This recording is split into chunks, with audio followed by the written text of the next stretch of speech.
Është mbajtur në Tiranë konferenca ndërkombëtare Global She Voice of Power, Unity and Change, e organizuar nga Lidhja Demokratike e Gruas e me pjesëmarrjen e bordit ekzekutiv të CDI Umën. I pranishëm në këtë aktivitet, lideri i opozitës Sali Berisha, në fjalën e tij, ka vënë theksin tek diskriminimi me të cilat gratë dhe vajzat shqiptare po përballen në këto 12 vite. Objektivi ndër më madhorët i Partisë Demokratike është lufta kundër murit të patriarkisë. Këto 12 vite kanë qenë vitet më të vështira për vajzat dhe gratë, nënat dhe motrat shqiptare, më të vështira se në çdo vend tjetër në Europë. Sepse ju përballët me pasojat direkte të narkoshtetit, i cili sollin votrat tona familjare, dhunë, drogë, fatkeqësira.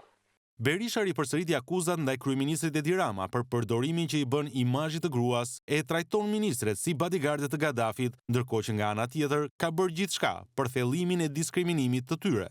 Ne kemi sot, ose regjistruar këto 10 vite, numrin më të lartë të vrasjes së grave, krimin më të shëmtuar. Gratë shqiptare u përballën këto 12 vite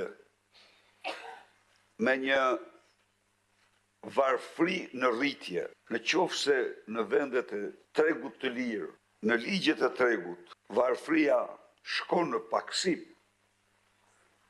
në diktatura dhe narkodiktatura, varfëria ecën gjithë në rritje. Dhe kjo ndodhi këto 12 vite. Është vërtet që Edi Rama emëroi ministre me shumicë në kabinetin e tij. Dhe ju e dini, unë u ngrita në parlament dhe e përgëzova.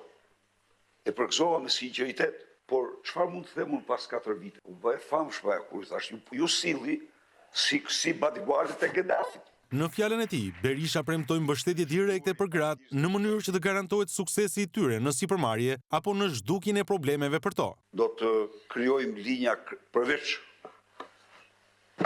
përfshirjes në të gjitha instancat e qeverisës, por linja të veçanta krediti për bizneset tuaja. Këto ditë ju shihni përsëri një fushat në aparencë feministe në thelb mizogeniste. Merrni tani gjithë fjalorin e tij, fjalët kyçet e tij, cilat ishin në këtë fushat. Para zonjave, çyryk, autik, knet, buf dhe natyrisht ajo që është ndarë, ajo është heroin sipas tyre. Në fund të fjalës së tij, lideri i opozitës Sali Berisha u shpreh se më 11 maj, përgjigjja dhe përmbysja e Edi Ramës do të vijë pikërisht nga gratë, si kundërpërgjigje për qëndrimet e tij diskriminuese.